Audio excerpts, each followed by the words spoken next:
Hello all, I'm George and welcome to English Tips for Advanced Learners.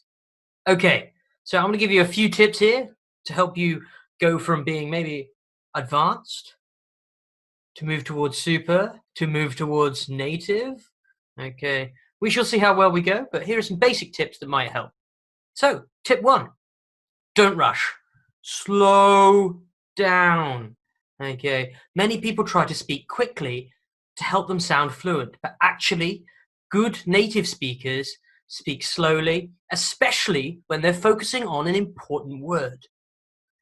If you'll notice, I focused on the word important in the previous sentence. So try to focus on the most important word by pausing before the word or saying the word more slowly. Very simple, okay? Don't rush, okay? And you listen to natives, you work out where they're emphasizing words, and this will help. This is a difficult skill and will take time to practice. Okay, but as we always say, practice makes perfect. All right, let's go to tip 2. So tip 2 is use concise language. Favor simple sentences and be direct. Don't use complicated words, okay?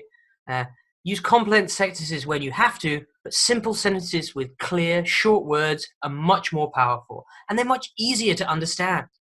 Okay, rather than saying something complicated, like we had an argument, you can say we argued. Really simple. Okay, so fewer words, use verbs more than nouns, and you sound more precise. Okay, now being precise is really helpful here. I attended the party which was held at the hotel which was in Milan. This is very confusing. Try, I went to the party at the hotel in Milan. As the very famous English playwright once said, brevity is the soul of wit, which basically means simple is better. Okay, simple language, okay, being brief, being short, sounds better. It makes you sound intelligent and funny. Okay, all right, let's go to tip 3. Don't be too formal. This is very connected to the previous one. Okay, focus on being friendly instead of formal.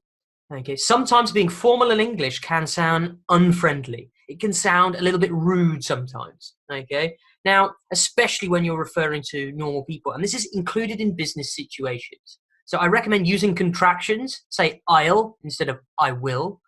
Helps you sound a lot more natural. It's common for English learners to speak formally because they're frightened of being rude. In English, it's better to use casual language in most situations. So try and be casual, including in the workplace, the office, or with your family. Okay. Yeah, so I think it's just something to remember. For example, very common words are inexpensive. Say cheap instead. Instead of request, say ask for. Instead of verify, say check. Okay. Instead of do not, say don't. Instead of receive, say get. Instead of inform, say tell. Okay. And especially in speech, don't be afraid to use incomplete sentences. All right, let's go to tip 4. Listen. Okay, listen to natives and copy their pronunciation. In English, we have more vowel sounds than Japanese, so this might be really tricky. Okay, so spelling in English has nothing to do with pronunciation. Okay, so I commonly hear people add extra sounds on the ends of words. I commonly hear people pronouncing words precisely. Okay, some good examples here. You'll hear again. People say again. Potato, potato. We don't go potato, it's potato. Okay, and frozen. We don't say frozen, we say frozen. Okay, notice how these sounds are said by natives. Again, potato, frozen. Okay, and the same is very true with the capital of the UK. Okay, it spells London, but we actually pronounce it London. Okay, spelling and pronunciation are completely different in English. All right, guys, I hope those tips help. See you again next time. Goodbye.